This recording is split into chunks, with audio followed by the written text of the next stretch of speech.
The emergency klaxons of the Galactic Council chambers hadn't stopped wailing for 3 straight hours, which was honestly getting on everyone's nerves at this point. You'd think after centuries of supposedly advanced civilization, someone would have invented a less migraine-inducing alarm system. But no, here we were, with 200 of the galaxy's most brilliant minds covering their various ear equivalents and wincing. High Chancellor Crix slammed his ceremonial gavel against the podium with enough force to crack the imported Altarian crystal. Order. Order in the chamber. His 4 eyes darted frantically between the holographic displays showing nothing but static and debris. Commander Vex, report. Commander Vex stepped forward, his usually pristine military uniform looking like he'd been through a blender, which, considering what he'd just witnessed, wasn't far from the truth. High Chancellor, the situation is. He paused, searching for words that wouldn't cause mass panic. Well, it's completely hopeless, sir. A collective gasp echoed through the chamber. The Zephyrian delegates started their nervous humming, while the crystalline beings from Nexus Prime began that annoying chiming sound they made when stressed. Define hopeless, Commander Chancellor Crix said, though his voice suggested he really didn't want to know. Vex activated his personal holoprojector, displaying what remained of the Kepler defense grid. Spoiler alert, it wasn't much. The creature we've designated as Warbeast Crix has destroyed 3 entire star systems in the past 24 hours. The Rigel defense fleet, all 47 dreadnoughts, lasted approximately 4 minutes. The automated defense platforms on Proxima 7, gone in under 2 minutes. The planetary shields that took us 50 years to develop. They held for exactly 37 seconds. Surely our weapons had some effect. Ambassador Trill interjected, her tentacles twitching with nervous energy. Vex let out a laugh that contained zero humor. Oh, they had an effect all right. The creature seemed to enjoy the light show. Our most powerful plasma cannons tickled it. The antimatter torpedoes appeared to give it a pleasant warming sensation. And the gravitational disruptor that cost us half the defense budget. Well, let's just say Crix used it as a back-scratcher. The chamber erupted in panic chatter. Representatives from a dozen species started talking at once, their universal translators creating a cacophony of overlapping voices discussing evacuation plans, surrender terms, and whether anyone had updated their wills recently. In the back corner of the chamber, almost forgotten as usual, sat the human delegation, all 3 of them. Captain Rex Martinez leaned back in his chair with the kind of casual indifference that comes from representing a species everyone considers barely out of the Stone Age. Next to him, Dr. Lisa Park was quietly taking notes, while Ambassador Jim Wu was doing something extremely important on his tablet, which definitely wasn't a crossword puzzle, no matter what it looked like. Chancellor Crix was desperately trying to restore order when the main display screen flickered to life, showing a real-time feed from the Outer Rim monitoring station.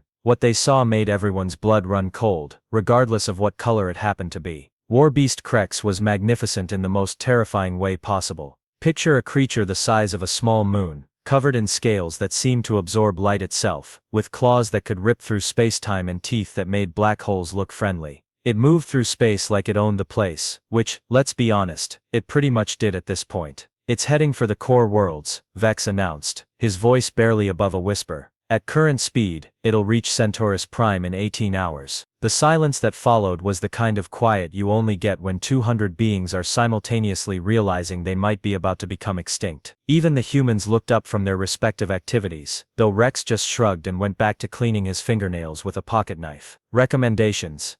Chancellor Crix asked, though he sounded like a man asking for suggestions on his own funeral arrangements. And that's when things got really interesting. What followed was 45 minutes of the most spectacular display of bureaucratic panic the galaxy had ever witnessed. It was like watching a very expensive, very slow-motion train wreck, except the train was on fire and filled with politicians. Ambassador Trill was first to break the silence, her tentacles waving dramatically. Perhaps we could negotiate. Offer it tribute? I have contacts in the Merchant Guild who could arrange. You want to bribe a cosmic horror? General Zorn interrupted, his mechanical voice dripping with disdain. This isn't a customs official, Ambassador. It doesn't want credits. It wants everything dead. Then we evacuate, squeaked Counselor Pip from his tiny hover chair. Load the ships, abandon the core worlds. Head for deep space. Chancellor Crix rubbed his temples with all 4 hands. Evacuate. 12 billion beings. With what ships? Half our fleet is space dust, and the other half is hiding behind Pluto like scared children. Dr. Clinks, the 3-eyed scientist from Vega Station, suddenly perked up. Wait, what about the ancient weapons? The ones from the predecessor ruins on Sigma Draconis. A collective oh no seemed to emanate from the more experienced council members. They'd heard this pitch before. The energy output readings suggest potential planet-cracking capability. Clinks continued, completely oblivious to the room's growing horror. We could modify them for space deployment, create a focused beam array. Those weapons, Chancellor Crick said slowly, were buried for a reason. The last time someone tried to activate predecessor technology, they accidentally turned their entire star system into a very expensive paperweight. General Zorn's optical sensors blazed. Then we go with Option Omega. Total fleet deployment. Every ship, every weapon, concentrated firepower, death or glory. You mean death and glory, muttered someone from the Centauri delegation. The creature just shrugged off our most advanced weaponry. Commander Vex reminded them. What makes you think throwing more of the same at it will work? Because Zorn declared, with the confidence of someone who'd never met a problem he couldn't solve with bigger explosions. Sometimes quantity has a quality all its own. Ambassador Trill's tentacles drooped. So our options are untested ancient weapons that might destroy us, or a suicide charge that definitely will. Professor Blink, the elderly Arcturian, whose brain was literally visible through his transparent skull, suddenly stood up with the kind of enthusiasm that made everyone immediately nervous. Actually, I have a theory. The collective groan that followed could probably be heard on the nearest space station. The creature's behavior patterns suggest intelligence, not just predatory instinct, but actual cognitive reasoning. It's not randomly destroying, it's systematically eliminating threats. Your point, Chancellor Crix asked, though he clearly didn't want to hear it. What if it's not evil? What if it's just misunderstood? The silence that followed was broken by General Zorn's mechanical laughter. Misunderstood. It vaporized the Kepler colonies. Perhaps it was defending itself, Blink insisted. Maybe our first contact protocols were inadequate. We could try music, mathematical sequences, poetry. Poetry. Commander Vex looked like he was developing a stress ulcer. You want to defeat a cosmic horror with poetry. Vogon poetry destroyed civilizations, Blink pointed out helpfully. That's exactly the problem. While the galaxy's finest minds debated whether to blow themselves up or bore the monster to death, the human delegation remained conspicuously quiet. Captain Rex had moved on from cleaning his nails to examining the threading on his uniform buttons with intense fascination. Dr. Park was still taking notes, though they now appeared to include detailed sketches of the various alien panic responses. Ambassador Wu had definitely finished his crossword and moved on to Sudoku. Chancellor Crix noticed them finally. Perhaps our human colleagues have suggestions. After all, your species has experience with primitive conflicts. The condescension was thick enough to cut with a plasma sword. Rex looked up with the kind of expression that suggested he'd been expecting this moment. Actually, he said, standing slowly, we might have an idea. The entire chamber turned to stare at him. 200 of the galaxy's most advanced beings representing civilizations that had mastered faster-than-light travel, artificial intelligence, and really good coffee, were about to listen to advice from a species that had only discovered fire yesterday in cosmic terms. What could possibly go wrong? Captain Rex Martinez stood up with the kind of lazy confidence that comes from watching supposedly superior beings make complete fools of themselves for the better part of an hour. He stretched, cracked his knuckles, and looked around the chamber like he was trying to decide whether this was worth his time. So, he began, his voice carrying that particular blend of amusement and exasperation that humans had perfected over millennia of dealing with bureaucracy. Let me get this straight. You've got a big angry creature that's destroying everything in its path, and your solutions are either blow yourselves up, accidentally blow yourselves up, or bore it to death with interpretive dance. Poetry, Professor Blink corrected helpfully. Right, poetry. Much better. Rex's sarcasm was so thick it could have been used as hull plating. Has anyone considered that maybe just maybe this thing isn't actually evil? Maybe it's just acting like what it is? Chancellor Kritz's four eyes narrowed. And what, precisely, do you think it is? Rex shrugged. An animal. A really big animal. The chamber erupted in derisive laughter. Ambassador Trill's tentacles quivered with mirth. Captain Martinez, that creature has demonstrated tactical intelligence, strategic planning, and systematic destruction patterns. Yeah, Rex nodded. So does my neighbor's German Shepherd when it wants to get into the garbage. Doesn't make it evil, just makes it determined. General Zorn's optical sensors flared. Are you seriously comparing a cosmic horror to a domestic pet? I'm comparing behavior patterns, Rex replied calmly. See, here's the thing about humans that you folks always seem to forget. We didn't climb to the top of our food chain by being the biggest, strongest, or smartest. We did it by figuring out how to make everything else work for us. Dr. Park looked up from her notes. Rex, maybe you should. No, Lisa. They need to hear this. Rex walked to the center of the chamber, and suddenly his casual demeanor shifted into something more serious. 50,000 years ago, we met wolves, big scary predators with teeth like knives and pack-hunting instincts. Our ancestors could have tried to wipe them out, hide from them, or negotiate with them. Instead we looked at these dangerous creatures and thought, hey, these guys could be useful. He gestured to the holographic display still showing the warbeast's rampage.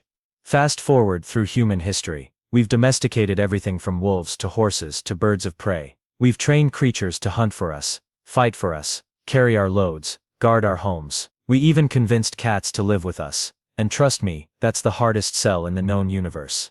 Commander Vex scoffed. Captain, with all due respect, your planet's fauna hardly compares to blue whales. Rex interrupted. 100 feet long, weighing as much as a space cruiser. We studied them, learned their songs, and now they're protected by international law. African elephants, 6 tons of pure muscle and attitude. We figured out how to work with them too. Grizzly bears, great white sharks, Komodo dragons. Every creature that should have eaten us, we either befriended, trained, or convinced to leave us alone. The chamber had gone quiet, but it was a different kind of quiet now. Less panic, more consideration. Your point being, Chancellor Kritz asked slowly. Rex smiled, and it was the kind of smile that had been making aliens nervous since humans first left Earth. My point is that we've been dealing with big, scary, supposedly unstoppable creatures for our entire evolutionary history. And you know what we've learned? There's no such thing as an unstoppable creature. There's just creatures that nobody's figured out how to handle yet. Ambassador Wu finally looked up from his tablet. Rex, you're not seriously suggesting that we try to train it. Actually, yeah, that's exactly what I'm suggesting. Rex turned back to the council. Look, your military approach failed because you treated it like an enemy. Your scientific approach failed because you treated it like a puzzle. What if we treat it like what it obviously is? A very large, very confused animal that's probably scared and lashing out. Professor Blink's brain literally glowed with excitement. The behavioral patterns. The systematic destruction. It's not tactical, it's territorial. Exactly. Rex pointed at the display. Look at its movement patterns. It's not randomly destroying. It's eliminating threats to establish dominance. That's not evil cosmic horror behavior. That's basic animal psychology.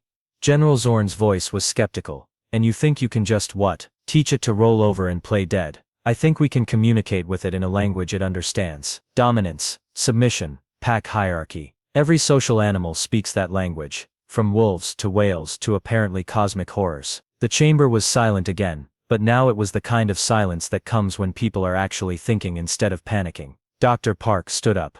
Captain, even if you're right, how exactly do you propose we approach a creature that destroys everything it encounters? Rex grinned. Simple. We don't send soldiers or scientists or diplomats. We send someone who actually knows how to handle difficult animals.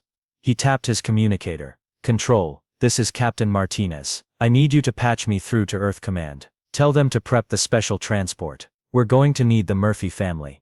The who? Chancellor Kritz asked. Tommy Murphy and his parents. Best animal trainers on Earth. If anyone can handle your cosmic horror, it's an 8-year-old kid from Ohio who's been training dogs since he could walk. The expressions on 200 alien faces were absolutely priceless. Pure, unfiltered horror at the thought of bringing a human child to face their unstoppable destroyer. Rex's grin widened. Don't worry, Tommy's handled worse. You should see what he did with our neighbor's pit bull. 12 hours later, the human transport ship Beagle docked with the council flagship, and the assembled delegates learned that humans had a very different definition of special forces than the rest of the galaxy. The airlock hissed open, and out stepped 3 humans. The first was a woman in her 30s, with the kind of practical clothes that screamed, "I work with animals for a living," and carried a bag that made suspicious crinkling sounds. The second was a man about the same age wearing what appeared to be the most comfortable pants in the universe, and holding a device that looked suspiciously like a kazoo but probably wasn't. The third was an 8-year-old boy with gap-toothed grin, light-up sneakers, and the fearless confidence that only comes from never having met a creature that didn't eventually become his friend. Ladies, gentlemen, an assorted non-binary sapience, Captain Rex announced, meet the Murphy family. Sarah Murphy, professional animal behaviorist. Mike Murphy, veterinarian, and the only man I know who's performed surgery on a grizzly bear. And this young man is Tommy Murphy, who has successfully trained 17 dogs, 4 cats, 2 horses, a parrot that used to swear like a sailor, and 1 very stubborn goat named Peterson. Tommy waved enthusiastically at the assembled aliens, several of whom instinctively stepped backward. "Hi everyone, Dad said we're gonna meet a really big puppy." The silence that followed was the kind you get when 200 advanced beings simultaneously realize they're either witnessing the salvation of the galaxy, or the most elaborate form of child endangerment in recorded history. Chancellor Kritz found his voice first. "Captain Martinez, you cannot be serious. You want to send a child to confront the Warbeast." "Not send," Rex corrected. "Introduce. There's a difference." Sarah Murphy stepped forward, her voice carrying the patient tone of someone who'd explained animal behavior to skeptics before. "Chancellor, we've reviewed the footage of your encounters with the creature. Its body language, vocalizations and territorial displays are consistent with a young frightened animal acting out due to stress and isolation." "Frightened," Commander Vex sputtered. "It destroyed 3-star systems. My dog Bruiser destroyed my mom's flower garden when we first got him."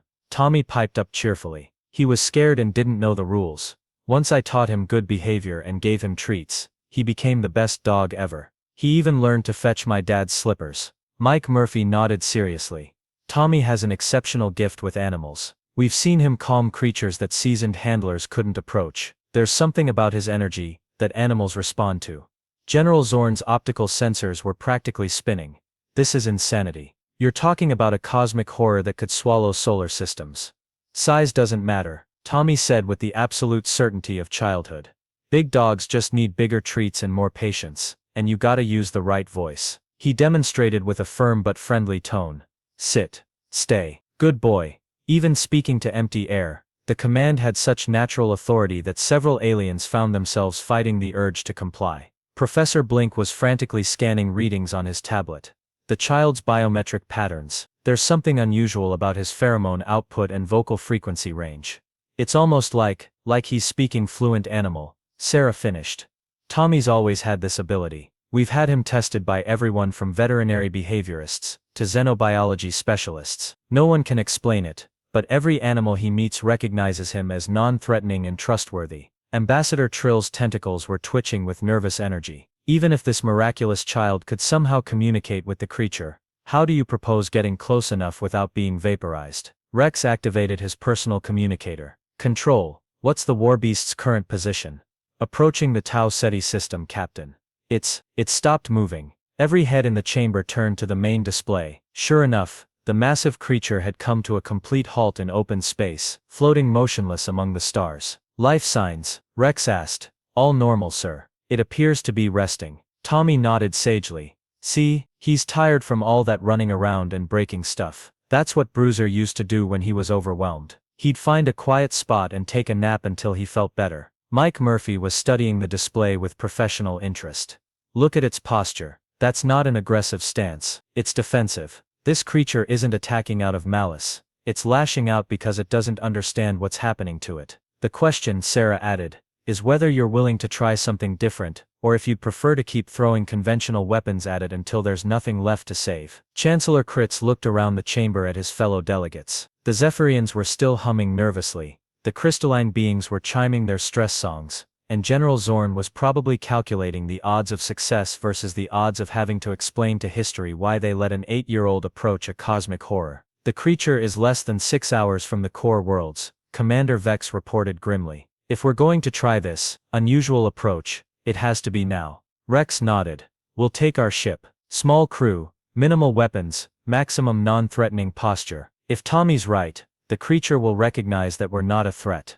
And if he's wrong?" Chancellor Kritz asked. Tommy looked up with the serious expression that children get when they're explaining something incredibly obvious to confused adults. "Then I'll apologize for bothering him, and ask him nicely to please stop breaking things. It works with Peterson the goat, and he's way meaner than any space monster could ever be." The boy paused, then added with the kind of wisdom that comes from 8 years of successful animal management. "Besides, the worst thing that can happen is he says no. And if he says no, at least you'll know you tried talking to him like a friend instead of just shooting at him." Ambassador Trill made a sound that might have been laughter or hysteria. "The child has a point. Our current approach has been thoroughly unsuccessful. All in favor of Operation." Rex paused, looking at Tommy. "Operation Good Boy." Tommy supplied helpfully. "Operation Good Boy." Rex continued with a perfectly straight face. "Say aye." The vote was closer than anyone expected. When the count was finished, humanity's most unconventional diplomatic mission was approved by exactly one vote. As the council chamber began to empty, Chancellor Kritz approached the Murphy family. "For what it's worth," he said quietly, "I hope you're right about this creature." Tommy smiled up at him with the confidence of someone who'd never met an animal that didn't eventually become his friend. "Don't worry, Mr. Chancellor. Once he realizes we're here to help, everything will be fine. You'll see." Looking at the boy's earnest face, Chancellor Kritz found himself almost believing it was possible. Almost. The human transport Beagle approached the Warbeast with all the stealth and menace of a neighborhood ice cream truck. Which, considering Tommy had insisted they play soft music to help the big puppy stay calm, wasn't far from accurate. The gentle strains of classical Earth music drifted through space as the small ship closed the distance to humanity's most unconventional first contact scenario. On the bridge, Captain Rex was trying very hard to look confident while simultaneously wondering if this would go down in history as humanity's most heroic moment or most spectacular failure. Probably both. "Distance to target?" he asked, his voice only slightly strained. 2 kilometers in closing, reported Lieutenant Chen from the pilot's seat. "The creature, it's not moving. Just floating there like it's waiting for something." Through the main viewport, the Warbeast was even more terrifying up close. It was the size of a small moon, covered in scales that seemed to absorb light and reflect it back in patterns that hurt to look at directly. Its claws could have been used as space elevators, and its teeth were the size of skyscrapers. When it breathed, which it apparently did, despite being in vacuum, the stars seemed to dim. But Tommy Murphy, pressed against the viewport with his nose making small smudges on the reinforced glass, was completely enchanted. "Oh wow," he whispered. "He's even prettier than in the pictures. Look at those scales. And his eyes are so big and sad. He looks lonely." Sarah Murphy stood behind her son, one hand on his shoulder, the other gripping her bag of training supplies with white knuckles. "Remember what we practiced, Tommy. Approach slowly, speak clearly, and if he shows any signs of aggression, I back away slowly and don't make eye contact." Tommy recited dutifully. "Mom, I've done this before, except usually with dogs that could actually fit in our backyard." Mike Murphy was monitoring the creature's vital signs through the ship's sensors. Heart rate is elevated but stable. Stress hormones are present but not spiking. It's definitely aware of our presence. But it's not entering fight or flight mode. On the communications channel, they could hear the nervous chatter from the assembled galactic fleet, positioned at what they hoped was a safe distance. Chancellor Kritz's voice crackled through the static. "Beagle, are you certain about this approach vector?" "As certain as we can be when dealing with unprecedented interspecies contact," Rex replied, which was diplomat speak for "we're making this up as we go along." 1 kilometer, Lieutenant Chen reported. "The creature's turning toward us." And it was. Slowly, with the ponderous grace of something unimaginably massive, the Warbeast rotated to face their tiny ship.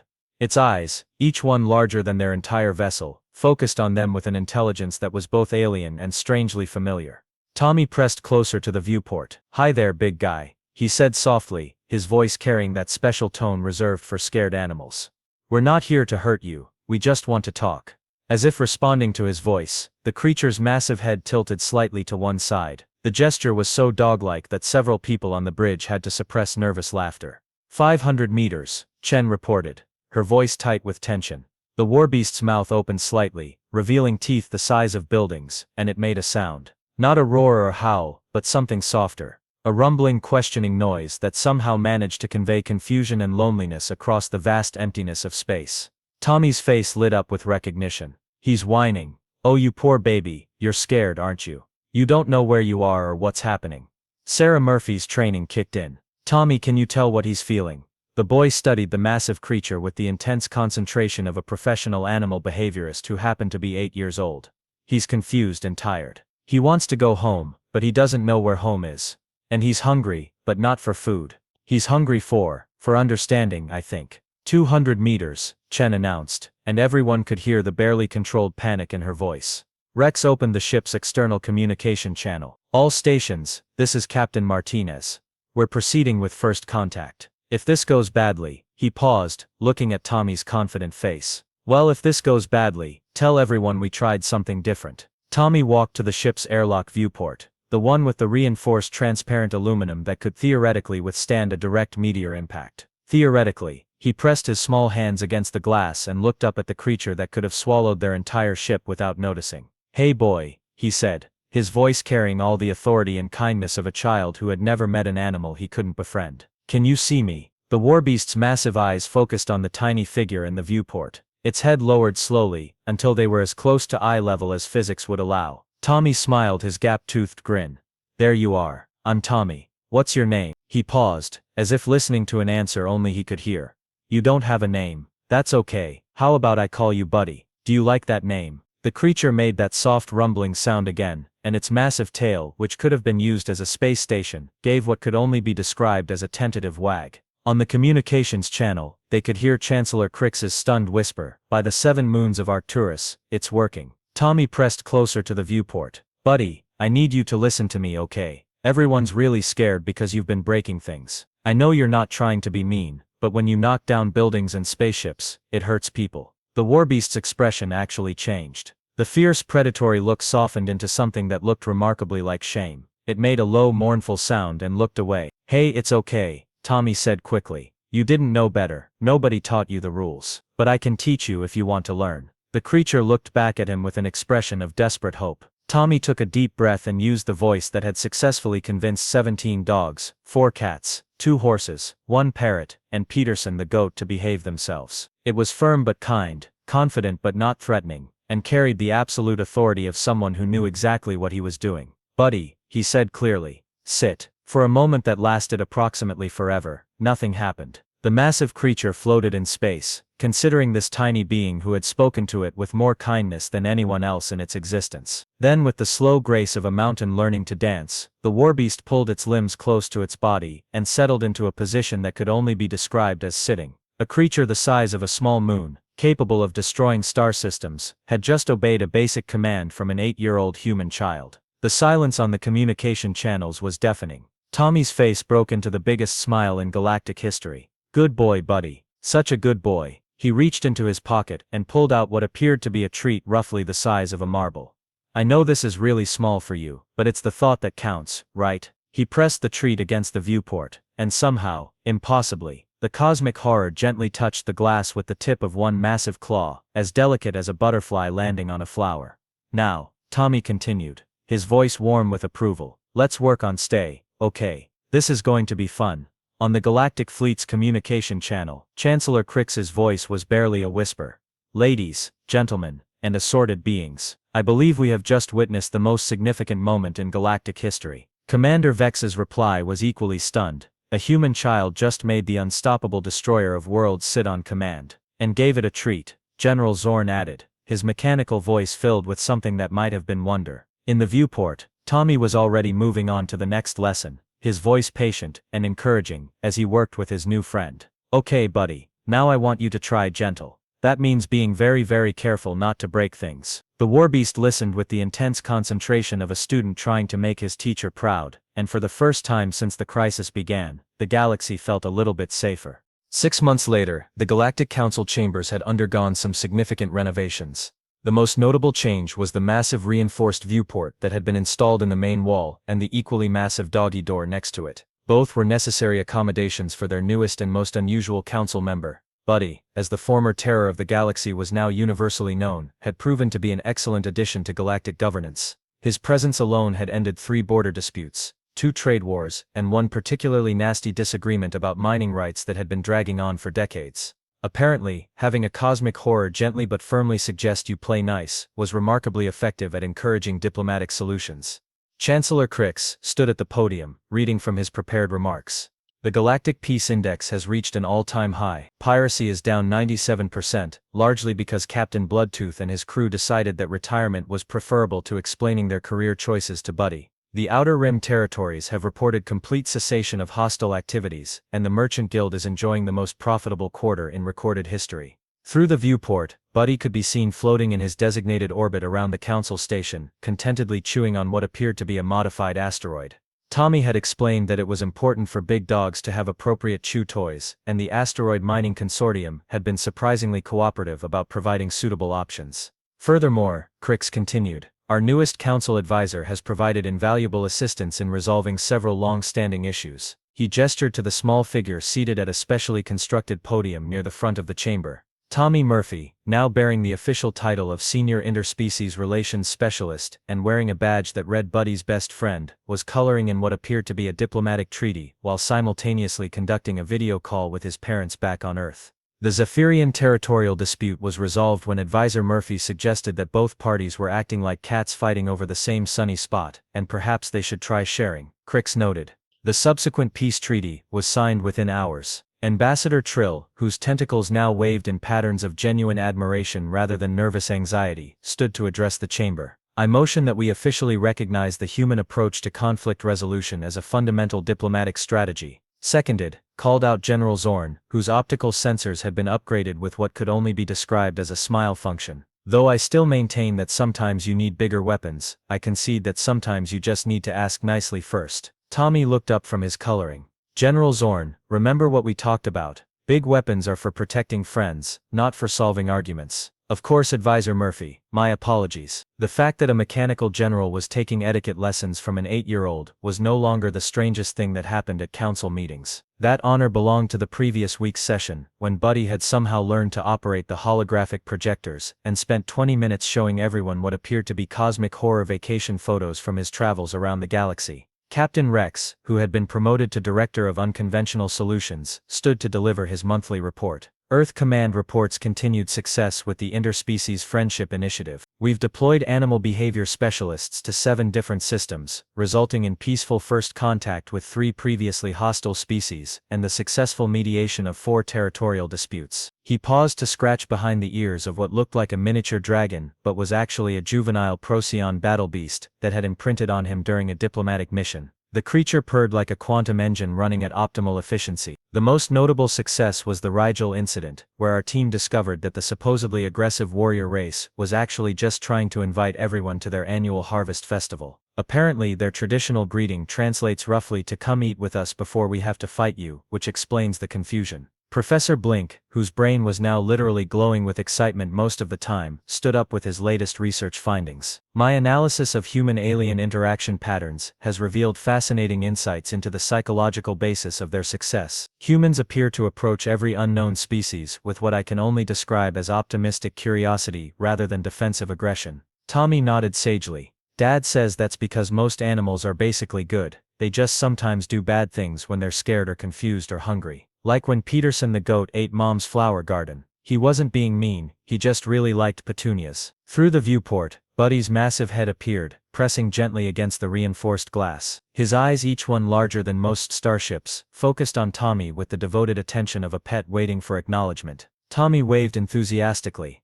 "Hi Buddy, are you being a good boy out there?" The cosmic horror that had once terrorized 3-star systems made a happy rumbling sound that caused the station's hull to vibrate pleasantly. His massive tail, visible in the distance, wagged with enough force to create small gravitational waves. Chancellor Crick smiled, an expression that had become much more common since the resolution of the Warbeast crisis. "Before we adjourn, I'd like to make a special announcement. The Galactic Council has voted unanimously to establish the Tommy Murphy Memorial Scholarship for Interspecies Understanding." Tommy looked up, confused. "But I'm not dead, Mr. Chancellor." "It's not that kind of memorial, Advisor Murphy. It's to memorialize the day you taught the galaxy that sometimes the best way to solve an impossible problem is to try treating it like a friend instead of an enemy." The chamber erupted in applause, or the various alien equivalents thereof. The Zephyrians hummed harmoniously, the crystalline beings chimed in perfect pitch, and General Zorn's optical sensors flickered in what had become the mechanical equivalent of clapping. Captain Rex stood at the back of the chamber, watching an 8-year-old boy from Ohio accept the applause of the galaxy's most advanced civilizations, while a cosmic horror pressed its nose against the window like a dog waiting to come inside. He shook his head and smiled. "You know what the best part is?" he said to Ambassador Wu, who was updating his crossword puzzle with new alien vocabulary words. "What's that? 6 months ago these people thought we were barely evolved primates who'd only just figured out fire. Now they're taking parenting advice from us, and asking our kids to mediate their disputes." Wu looked up from his puzzle. 7 letters, cosmic irony, humanity, Rex replied. As the council session ended, and the delegates began filing out, Tommy packed up his coloring supplies and walked to the viewport. He pressed his small hand against the glass, and Buddy gently touched the other side with the tip of one massive claw. "See you tomorrow, Buddy," Tommy said softly. "We're going to practice heal with that asteroid belt near Proxima Centauri." The former terror of the galaxy made a sound that was pure contentment, settled into his sleeping position around the station's orbit, and began the gentle snoring that had become the galaxy's most comforting lullaby. Later, when historians would write about the Great Crisis and the miracle of the Murphy solution, they would struggle to explain how humanity had succeeded where advanced civilizations had failed. The academic papers would discuss evolutionary psychology, interspecies communication theory, and the anthropological implications of domestication instincts. But Tommy Murphy, senior interspecies relations specialist and Buddy's best friend, knew the real secret. It wasn't complicated science or advanced technology or military strategy. Sometimes, when faced with something big and scary and unknown, the best approach was simply to walk up to it, smile, and say hello. After all, you never knew when you might make a new friend, even if that friend happened to be the size of a small moon and capable of rearranging solar systems. Especially then.